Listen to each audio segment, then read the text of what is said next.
सभी स्टूडेंट्स का एक बार फिर से स्वागत है संस्कार चिल्ड्रन एकेडमी बाड़मेर के यूट्यूब चैनल में। विद्यार्थियों, संस्कार चिल्ड्रन एकेडमी आपके लिए एक नई सौगात लेकर आया है। आपके सामने हाजिर है स्मार्ट बोर्ड और आज आप स्मार्ट बोर्ड से पढ़ाई करेंगे। आज से आपका जो अध्ययन होगा वो स्मार्ट बोर्ड से होगा और आज से जितनी भी कक्षाएं आपकी ली जाएगी वो स्मार्ट बोर्ड से ही ली जाएगी। तो आपके लिए बहुत बड़ी नई सौगात है और बाड़मेर के क्षेत्र के लिए ये पहला मौका है जब कोई विद्यालय स्मार्ट बोर्ड के माध्यम से विद्यार्थियों को शिक्षा प्रोवाइड करवा रहा है। विद्यार्थियों, आज हम साइंस का जो तीसरा चैप्टर था आनुवांशिकी, उसको हम आगे कंटिन्यू करते हैं। तो आज हम विद्यार्थियों तीसरे पार्ट को आगे कंटिन्यू करते हैं, आनुवांशिकी या जेनेटिक्स। आज का जो हमारा टॉपिक रहेगा वो विद्यार्थियों रहेगा आनुवांशिक शब्दावली। आनुवांशिक शब्दावली। तो आनुवांशिक शब्दावली को आज हम समझेंगे कि कौन कौन सी टर्मिनोलॉजी है जो हम आनुवांशिकी के अंदर पढ़ते हैं और उन आनुवांशिक के टर्मिनोलॉजी को पढ़ना क्यों जरूरी है, क्योंकि हमें मेंडल के नियमों को समझना है। बात करते हैं हम मेंडलवाद की या मेंडल के नियमों की। तो मेंडल ने 3 नियम दिए थे, प्रभाविता का नियम, पृथक्करण का नियम और स्वतंत्र अपव्यूहन का नियम, यानी कि 3 नियम दिए थे। और 3 नियमों को अगर हमें समझना है तो हमें आनुवांशिक शब्दावली या जेनेटिक टर्मिनोलॉजी को समझना आवश्यक है। तो जेनेटिक टर्मिनोलॉजी के अंदर कौन कौन सी टर्मिनोलॉजी आती है उसको आप समझिएगा। तो कुछ टर्मिनोलॉजी जिसको सबसे पहले आपको समझना आवश्यक है, उसमें पहली रहेगी विद्यार्थियों आपकी जीन। जी हाँ, आपको सबसे पहले समझना पड़ेगा जीन को, और जीन के बाद में आपको विद्यार्थियों समझाऊंगा युग्म विकल्पी के बारे में। युग्म विकल्पी के बारे में। तो सबसे पहले मैं आपको जीन का कॉन्सेप्ट क्लियर करा देता हूं कि विद्यार्थियों ये जीन क्या होता है। बात करते हैं हम जीन की। तो जीन वह कारक है जो एक लक्षण को नियंत्रित करता है। वह कारक जो एक लक्षण को नियंत्रित करता है जीन कहलाता है। तो हम यहां पे लिखेंगे जीन क्या है विद्यार्थियों। जीन एक कारक होता है और ये कारक कितने लक्षणों को नियंत्रित करता है, तो एक लक्षण को नियंत्रित करता है।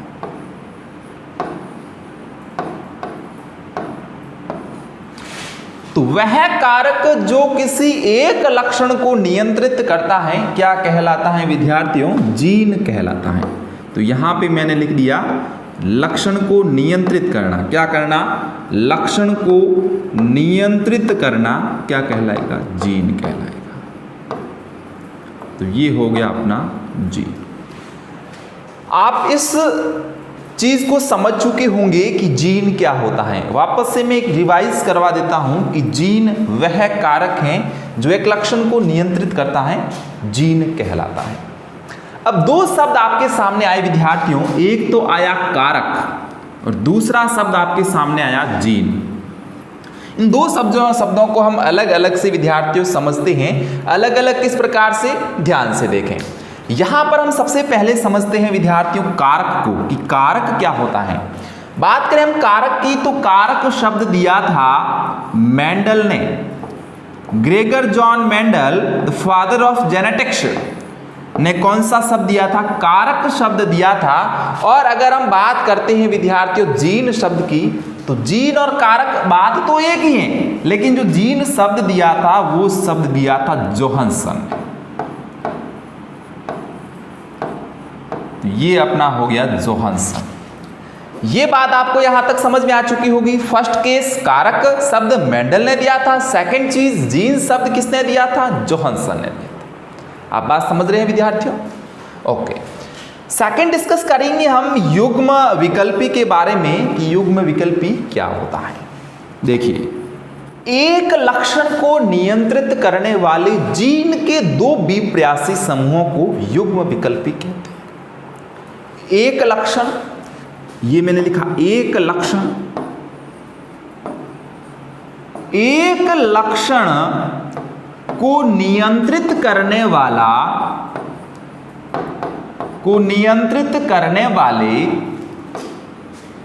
जीन के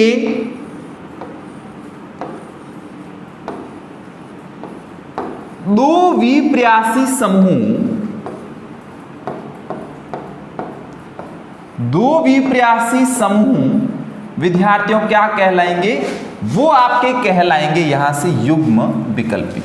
यहां पर मैंने लिख दिया युग्म विकल्पी।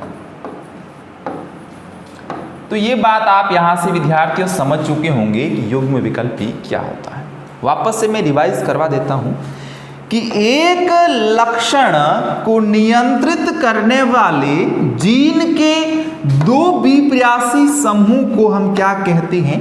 युग्म विकल्पी। तो युग्म विकल्पी या एलील क्या होते हैं? एक लक्षण को नियंत्रित करने वाले जीन के दो विप्रासी समूहों को हम युग्म विकल्पी कहते हैं। आगे हम विद्यार्थियों डिस्कस करेंगे इसी के अंदर समयुग्मजी को और विषम युग्मजी को। पहले समयुग्मजी को डिस्कस करेंगे एंड देन आफ्टर हम समझेंगे विषम युग्मजी क्या होता है। समयुग्मजी का मतलब है एक लक्षण को नियंत्रित करने वाले जीन के दो विप्रासी समूह अगर समान है, दोनों विप्रासी समूह अगर क्या है विद्यार्थियों? समान है। तो यहां पे मैंने लिखा जब किसके? जीन के जब दोनों विप्रासी समूह, जीन के जब दोनों विप्रासी समूह समान होते हैं विद्यार्थी, क्या होते हैं? समान होते हैं, तब हम क्या कहेंगे? युग्म विकल्पी। कैसे हैं? समयुग्मजी। इसी प्रकार से हम बात करते हैं विषम युग्मजी की। तो जीन के दोनों विप्रासी समूह, दोनों विप्रासी समूह अगर विद्यार्थियों असमान है, अगर असमान है देन हम कहेंगे कि विद्यार्थियों जो युग्म विकल्पी हैं वो क्या, वो कैसे हैं? वो हैं विद्यार्थियों विषम युग्मजी। कैसे हैं? विषम युग्मजी।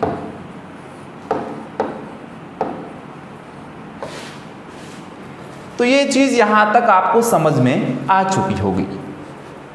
समयुग्मजी, जीन के दोनों विप्रासी समूह अगर समान हैं तो समयुग्मजी हैं। जीन के दोनों विप्रासी समूह अगर असमान है तो विषम युग्मजी है। मैं यहाँ पे कुछ एग्जाम्पल लिख देता हूँ। समयुग्मजी का मतलब हुआ, लिखा कैपिटल टी, ये लिखा कैपिटल टी। ये विद्यार्थियों जीन के दो विप्रासी समूह हैं, ये युग्म विकल्पी है। अगर मैं यहाँ पे कहूँ कि ये दोनों युग्म विकल्पी या ये दोनों विप्रासी समूह या दोनों युग्म विकल्पी अगर कैसे विद्यार्थियों समान है तो समयुग्मजी कहते हैं। यहाँ पे विप्रासी समूह की जगह आप विद्यार्थियों क्या याद रख सकते हो? युग्म विकल्पी भी याद रख सकते हो, युग्म विकल्पी। तो अगर दोनों युग्म विकल्पी अगर विद्यार्थियों समान है, जैसे कि मैंने लिखा कैपिटल टी, इसका मतलब ये कैसे है? समयुग्मजी है। यहां पे मैंने लिखा स्मॉल टी, ये भी विद्यार्थियों कैसे हैं? ये भी समयुग्मजी ही है। बात करें हम विषम युग्मजी की, तो जीन के दोनों विप्रासी समूह अगर असमान है देन आफ्टर हम कहेंगे विषम युग्मजी। कैसे लिखा मैंने? कैपिटल टी, ये लिखा मैंने स्मॉल टी। क्या आपको ये दोनों युग्म विकल्पी एक जैसे दिखाई दे रहे हैं? तो आप कहोगे सर नहीं, ये तो अलग अलग हैं, कैपिटल टी है दूसरा स्मॉल टी है, इसका मतलब ये विषम युग्मजी है। तो इस प्रकार से आपने समझा कि समयुग्मजी क्या होता है, विषम युग्मजी क्या होता है। किसी भी सजीव का बाह्य प्रतीति क्या होती है, किसी सजीव का जीन प्ररूप क्या होता है, एक संकर संकरण क्या होता है, द्विसंकर संकरण क्या होता है, बहुसंकर संकरण क्या होता है।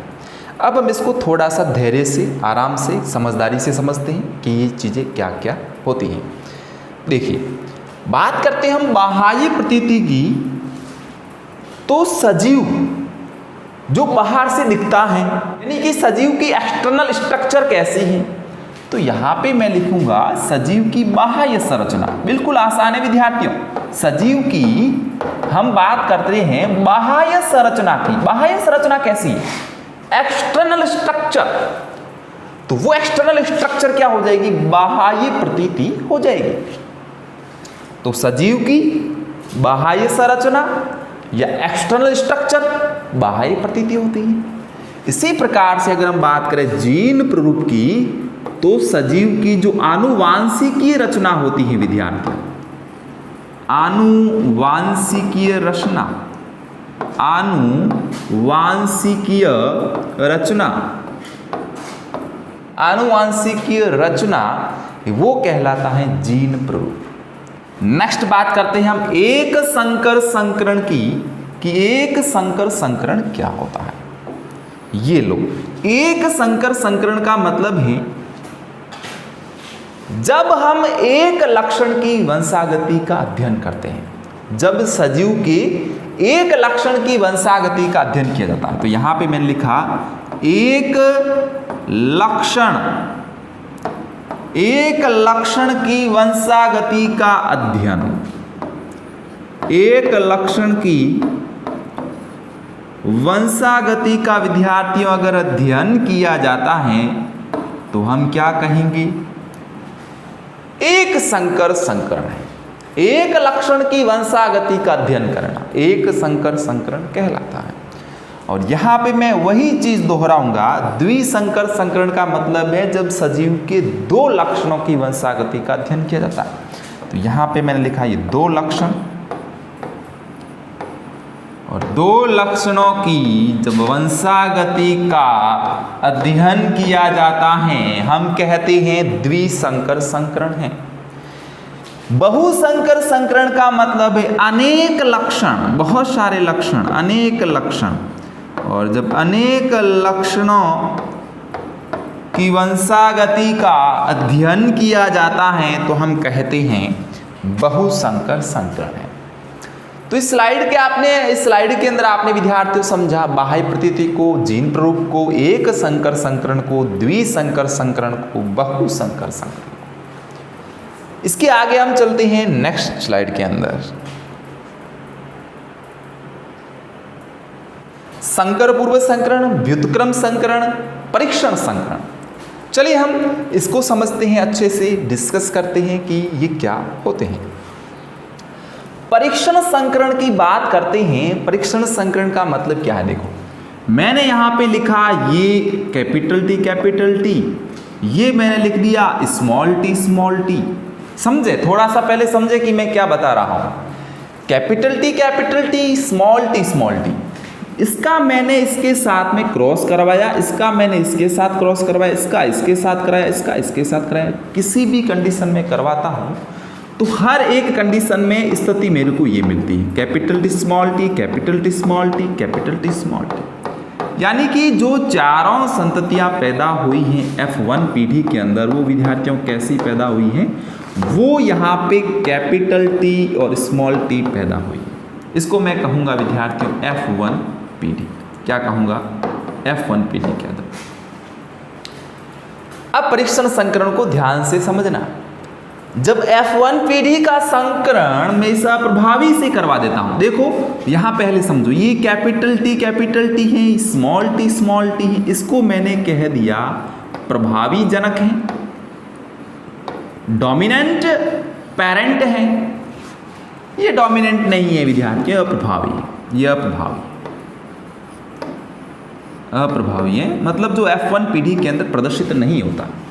ये डोमिनेंट है, डोमिनेंट का मतलब प्रभावी है, जो F1 पीढ़ी के अंदर प्रदर्शित होता है। ये लंबा है, ये बौना है। F1 पीढ़ी में लंबा लक्षण प्रदर्शित हो गया, मीन्स क्या हुआ, प्रभावी है, डोमिनेंस है, डोमिनेंट लक्षण, डोमिनेंट पेरेंट है। डोमिनेंट पेरेंट जो F1 पीढ़ी में अपने आप को प्रदर्शित करता है, शो कर देता है, वो हो जाएगा अपना डोमिनेंट पेरेंट, प्रभावी जनक।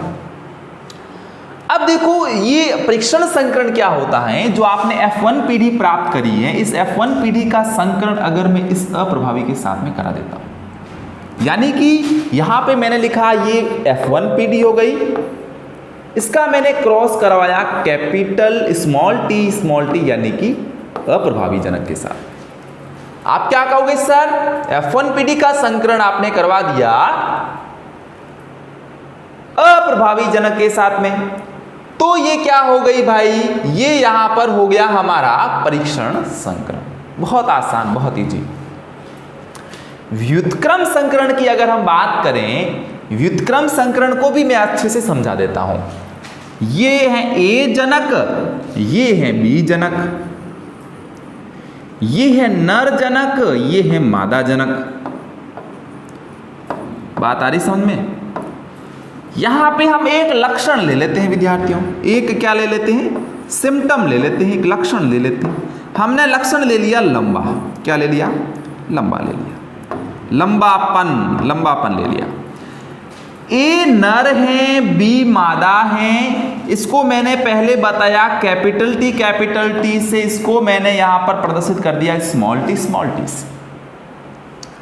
कैपिटल टी, स्मॉल टी, ए नर है, बी मादा है। ए को किस तरह से काम में ले रहे हैं, कैपिटल टी की तरह काम में ले रहे हैं। बी को किस तरह काम में ले रहे हैं, बी को स्मॉल टी की तरह काम में ले रहे हैं। ये तो हो गया फर्स्ट संकरण।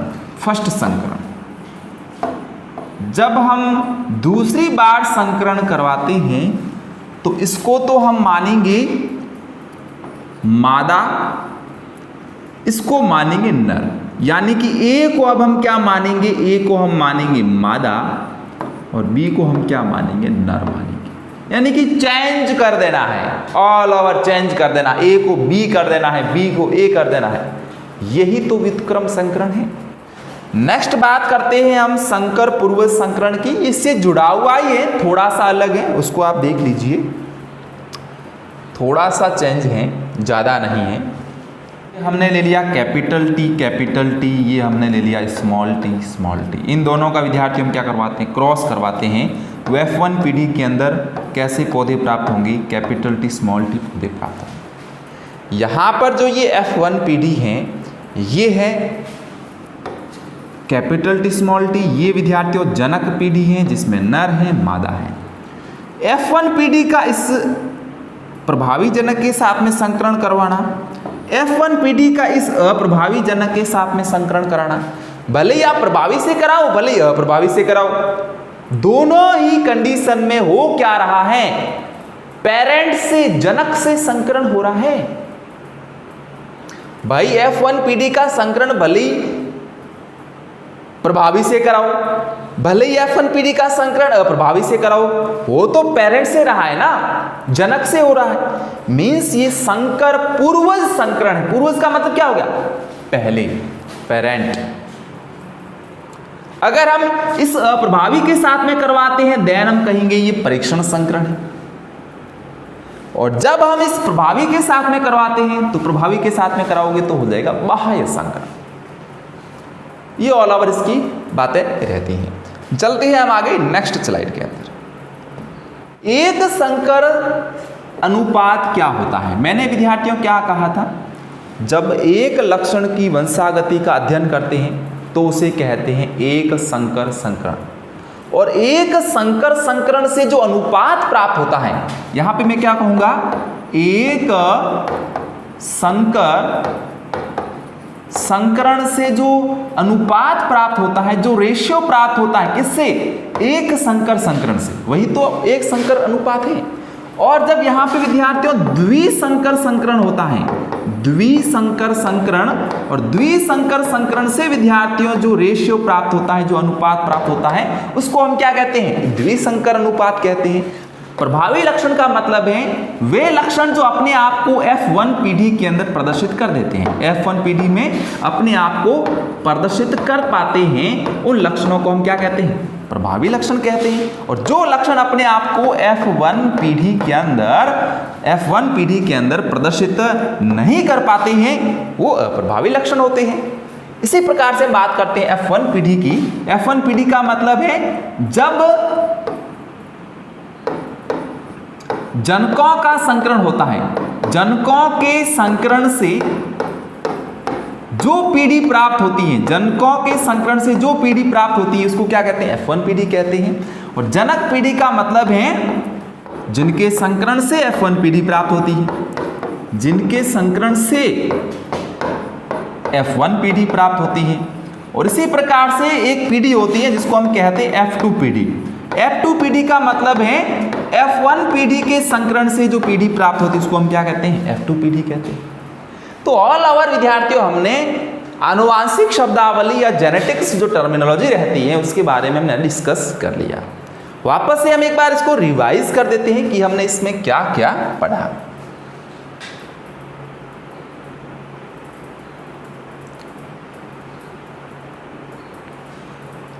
तो आनुवांशिक, इसके अंदर हमने सबसे पहले पढ़ा जीन को। जीन वह कारक होता है जो एक लक्षण को नियंत्रित करता है, और एक लक्षण को नियंत्रित करता है उसे हम क्या कहते हैं? जीन कहते हैं। शब्द यहाँ पे दो काम में लिए, कारक काम में लिया, जीन काम में लिया। कारक का मतलब है ये शब्द मेंडल ने दिया, जीन किसने दिया? जोहानसन ने दिया। एक लक्षण को नियंत्रित करने वाला जीन होता है, तो जोहानसन ने क्या दिया? जीन शब्द दिया। युग्म विकल्पी की बात करते हैं तो एक लक्षण को नियंत्रित करने वाले जीन के दो विपर्यासी समूह क्या कहलाते हैं? युग्म विकल्पी कहलाते हैं। आगे हम बात करते हैं। इसकी बात करें समयुग्मजी की, तो जीन के दोनों युग्म विकल्पी अगर समान हैं, दोनों युग्म विकल्पी अगर कैसे विद्यार्थियों समान हैं, तो हम कहेंगे वो समयुग्मजी हैं।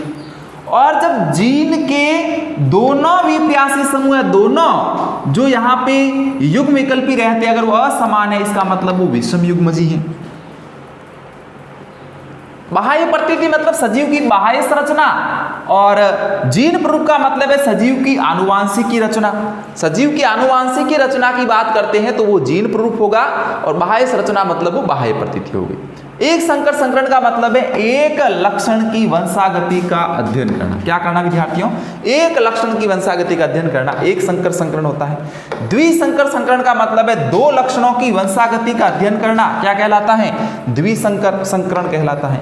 बहुसंकर संकरण का मतलब है अनेक लक्षणों का वंशागति का क्या करना विद्यार्थियों? अध्ययन करना।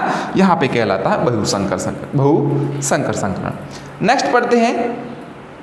परीक्षण संकरण का मतलब है F1 पीढ़ी का क्रॉस किसके साथ में? इस अप्रभावी के साथ में कराना। क्या कहलाता है? परीक्षण संकरण कहलाता है। व्युत्क्रम संकरण का मतलब है पहले A को हमने नर माना, B को मादा माना, जब दूसरी बार क्रॉस कराते हैं तो A को मादा मान लेना, B को नर मान लेना, बस। संकर पूर्व संकरण का मतलब है F1 पीढ़ी का प्रभावी के साथ में या अप्रभावी के साथ में क्या कराना विद्यार्थियों? संकरण करवाना। संकर पूर्व संकरण कहलाता है। जब प्रभावी के साथ कराते हैं तो उसे कहते हैं हम बाह्य संकरण, अप्रभावी के साथ में कराते हैं तो परीक्षण संकरण कहते हैं। एक संकर अनुपात का मतलब है एक संकर संकरण से जो रेशियो, जो अनुपात प्राप्त होता है उसको क्या कहते हैं? एक संकर संकरण कहते हैं। द्विसंकर अनुपात का मतलब है द्विसंकर संकरण से जो रेशियो प्राप्त होता है उसे। प्रभावी लक्षण का मतलब है जो अपने आप को F1 पीढ़ी के अंदर प्रदर्शित करते हैं। अप्रभावी लक्षण का मतलब है जो अपने आप को F1 पीढ़ी में प्रदर्शित नहीं कर पाते हैं। F1 पीढ़ी जनकों के संकरण से प्राप्त होती है, जनक पीढ़ी जिनके संकरण से F1 पीढ़ी प्राप्त होती है, F2 पीढ़ी F1 पीढ़ी के संकरण से प्राप्त होती है। तो ये आपने विद्यार्थियों इस लेक्चर के अंदर पढ़ा जेनेटिक टर्मिनोलॉजी को। अगर आपको वीडियो अच्छा लगा है, पसंद आया है तो लाइक करें, शेयर करें, चैनल को सब्सक्राइब करें और शेयर करें। लगातार जुड़ने के लिए बहुत बहुत धन्यवाद।